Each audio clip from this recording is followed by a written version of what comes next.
Assalamualaikum warahmatullahi wabarakatuh. Perkenalkan, nama saya Bella Ayu Rahmawati, mahasiswa semester 1, jurusan Perbankan Syariah, Fakultas Ekonomi, Universitas Islam Negeri Maulana Malik Ibrahim Malang. Kali ini, saya akan membahas beberapa persoalan yang berkaitan tentang mata kuliah pengantar manajemen.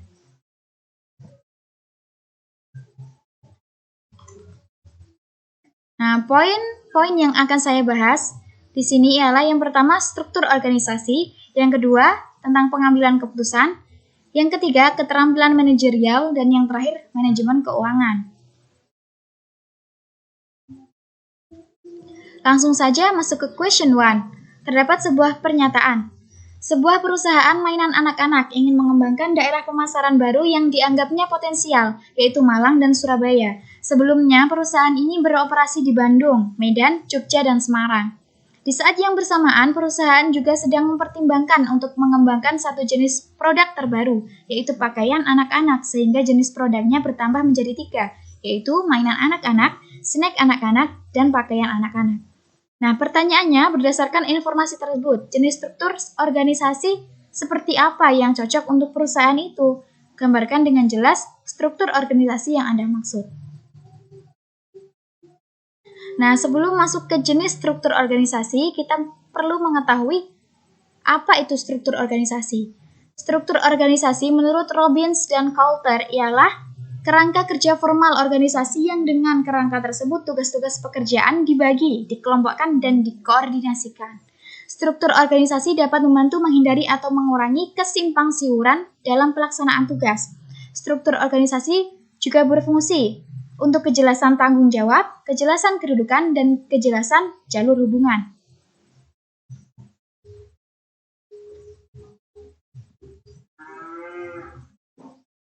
Nah, sebelum saya beropini, mari kita lihat pengertian dari struktur organisasi divisional. Jenis struktur organisasi ini ialah jenis struktur organisasi yang melakukan pengelompokan berdasarkan dengan kesamaan produk, jasa atau layanan, pasar, dan letak geografisnya.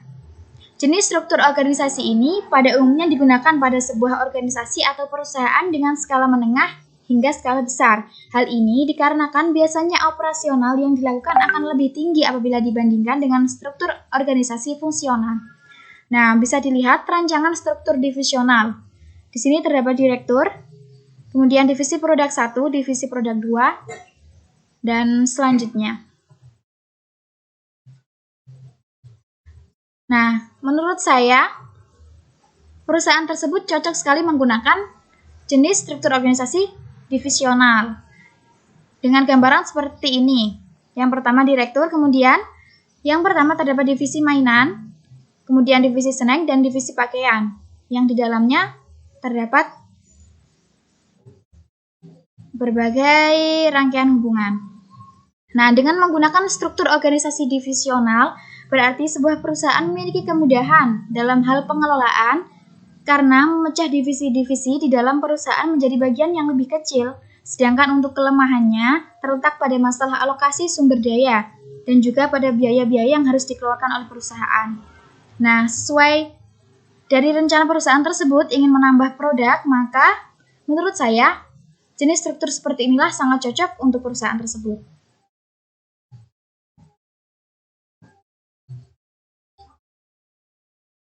Kemudian masuk ke question 2. Pembuatan keputusan yang sulit terkadang datang ketika kita melakukan suatu pekerjaan. Saat Anda melakukan pekerjaan, tidak jarang Anda mengalami situasi di mana Anda telah mengambil keputusan yang buruk. Walaupun Anda dan tim telah bekerja keras mengumpulkan fakta dan melakukan analisis. Anda mungkin merasa kecewa karena telah gagal melakukan kewajiban Anda. Namun, sebagai seorang pemimpin, Anda diharapkan untuk mencari cara mengatasi masalah pengambilan keputusan tersebut. Nah, pertanyaannya, apakah ada perbedaan antara keputusan yang salah dan keputusan yang buruk? Mengapa manajer yang baik kadangkala membuat keputusan yang salah atau keputusan yang buruk? Bagaimana manajer dapat meningkatkan keterampilan pengambilan keputusan?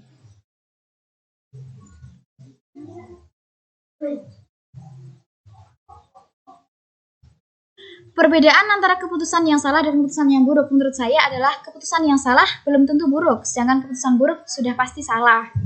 Nah, Kadangkala manajer yang baik membuat keputusan yang salah itu dikarenakan dipengaruhi faktor eksternal maupun internal, misalnya dipengaruhi oleh budaya organisasi, sifat dasar seorang manajer, ataupun adanya tekanan sehingga manajer tersebut tidak dapat berpikir secara jernih. Nah, seorang manajer dapat membuat keputusan berdasarkan pengalaman, intuisi yang baik, fakta, pemahaman yang baik terhadap kondisi yang terjadi dan juga saran-saran dari sekitar. Manajer juga harus memperhatikan proses atau tahapan-tahapan dalam pengambilan keputusan dengan tidak melewatkan satupun langkah agar keputusan yang diambil bisa layak, maksimal, dan efisien dalam pengimplementasiannya sebagai pemecah masalah.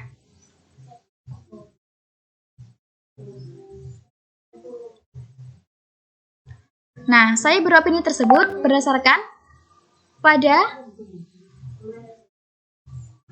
Syamsi tahun 2000, yang mana beliau menyatakan ada beberapa faktor yang mempengaruhi pengambilan keputusan, di antaranya yaitu keadaan internal, kemudian tersedianya informasi yang diperlukan, mencakup data, fakta, dan lain-lain. Kemudian yang ketiga, keadaan eksternal, meliputi ekonomi, politik, sosial, hukum, budaya, dan lain-lain. Dan yang terakhir, kepribadian dan kecakapan pengambilan keputusan. Nah, menurut Herbert A. Simon, dalam Kadarsah tahun 2002, tahapan-tahapan yang perlu dilalui dalam pengambilan keputusan ialah yang pertama, tahap pemahaman atau identifikasi masalah. Nah, dalam tahap ini, seorang yang akan membuat masalah harus mengidentifikasi permasalahan yang menjadi akar. Dan kemudian yang kedua, tahap perancangan. Nah, pencarian alternatif tindakan. Mencari tindakan atau alternatif yang cocok untuk memecahkan masalah tersebut. Nah, masuk ke tahap yang ketiga, yaitu tahap pemilihan. Di tahap ini terdapat kegiatan memilih alternatif solusi, yang mana solusi tersebut telah dibuat dalam tahap perancangan. Dan yang terakhir, tahap implementasi, yaitu penerapan terhadap rancangan yang telah dibuat.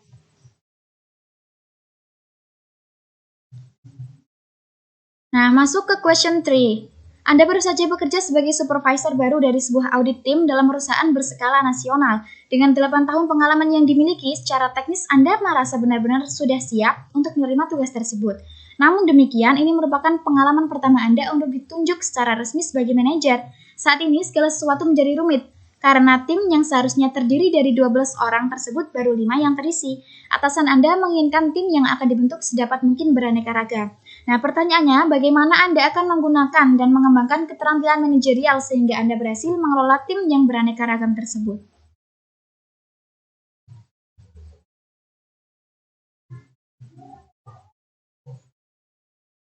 Nah, menurut saya, seorang manajer yang memiliki tim yang terdiri dari beragam orang dituntut harus bisa mengatur tim kerja yang efektif supaya pekerjaan yang dihasilkan bagus dan mencapai tujuan.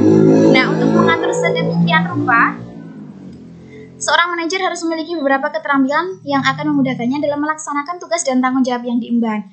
Menurut Robert L. Katz, tahun 1970-an, seorang manajer yang sukses wajib memiliki 3 keterampilan manajemen dasar, yaitu yang pertama keterampilan konseptual atau conceptual skills, yang mana keterampilan ini ialah kemampuan manajer untuk melihat keseluruhan organisasi sebagai suatu entitas yang lengkap. Keterampilan konseptual ini meliputi pemahaman tentang kerjasama setiap unit kerja dalam organisasi beserta pemahaman tentang ketergantungan satu unit kerja dengan unit kerja yang lain. Kemudian yang kedua terdapat keterampilan berhubungan dengan orang lain atau humanity skills. Dan yang ketiga, keterampilan teknis atau technical skills. Nah, dalam kasus ini, manajer tersebut telah memiliki keterampilan teknis yang matang. Namun dengan keterampilan itu saja tidak cukup untuk menjadi seorang manajer yang sukses. Apalagi kasusnya dalam sebuah tim terdiri dari keberagaman. Maka yang harus ditekankan adalah keterampilan berhubungan dengan orang lain dengan cara mempertahankan komunikasi yang baik, membangun hubungan kerja yang positif, maka suatu pekerjaan akan dicapai dengan mudah walau dikerjakan oleh orang yang berbeda-beda. Dengan komunikasi baik pula, kesatuan tim akan terbentuk. Nah, keterampilan konseptual juga perlu dilatih dengan memahami hubungan antar intuisi, industri, masyarakat, serta pemahaman tentang pengaruh dari luar, seperti politik, sosial, dan lain-lain.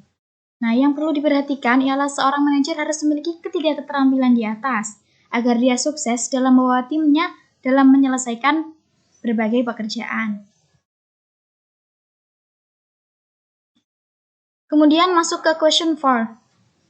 Terdapat sebuah pernyataan, mencuatnya kasus first travel menjelang musim haji 2017 cukup mencoreng dunia usaha travel haji dan umroh Indonesia. Banyak yang mengaitkan kasus ini dengan gaya hidup mewah pemilik first travel. Gaya hidup mewah tim manajemen first travel menjadi sorotan publik dengan didasari dugaan bahwa kesanalah dana jamaah dilarikan. Ada juga yang berhipotesa bahwa first travel menerapkan skema Ponzi karena biaya layanan yang ditawarkan murah. Investasi yang salah dalam memutar dana ditengarai juga menjadi salah satu penyebab masalah tersebut. Nah, di tengah pergunjingan hangat kasus ini, ada pertanyaan penting yang seharusnya menjadi fokus perhatian pelaku usaha, khususnya pemilik travel haji dan umroh, yaitu apa yang salah dari pengelolaan dana jamaah di first travel dan bagaimana agar perusahaan-perusahaan travel lain bisa terhindar dari masalah yang serupa.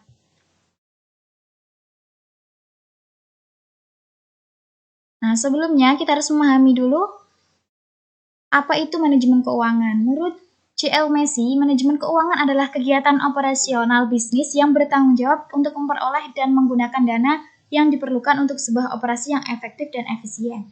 Menurut James Van Horn, manajemen keuangan adalah segala aktivitas yang berhubungan dengan perolehan, pendanaan, dan pengelolaan aktiva dengan tujuan menyeluruh. Nah, manajemen keuangan sangat penting sekali karena jika tidak ada manajemen keuangan, maka kita tidak akan maksimal dalam mengelola arus keuangan. Kita tidak akan tahu kemana arus uang seharusnya dan akan menggunakannya dengan sembarangan, sesuai dengan fungsinya. Manajemen keuangan yaitu merencanakan, mencari, serta dapat memanfaatkan dana dengan berbagai cara dan memaksimalkan daya guna dari operasi pemasaran. Nah, menurut saya, sebenarnya tidak mengherankan jika gaya hidup pemilik travel haji dan umrah lebih di atas rata-rata dari masyarakat lainnya. Namun, kita juga tidak tahu apa yang sebenarnya terjadi dalam sistem keuangan perusahaan mereka. Kemungkinan terbesarnya ialah sistem keuangan di first travel memang tidak terlalu baik dan tidak dikelola dengan profesional. Maka sebaiknya perusahaan-perusahaan seperti itu mengadakan pelatihan manajemen keuangan kepada seluruh anggotanya supaya tidak ada kesalahan dan hal-hal yang tak diinginkan lain, agar tidak ada pula sangkaan dan dugaan yang tidak terhadap perusahaan itu. Penggunaan sistem yang baik akan memudahkan dalam mengelola manajemen keuangan. Maka dari itu, suatu perusahaan harus menerapkan sistem yang baik. Apalagi sekarang sudah dimudahkan dengan berbagai aplikasi software yang cerdas dan sangat menguntungkan. Dengan hal tersebut, manajemen keuangan akan berjalan secara efisien. Sekian, itu yang bisa saya sampaikan. Kurang lebihnya, saya mohon maaf. Dan terakhir, semoga bermanfaat. Wassalamualaikum warahmatullahi wabarakatuh. Terima kasih.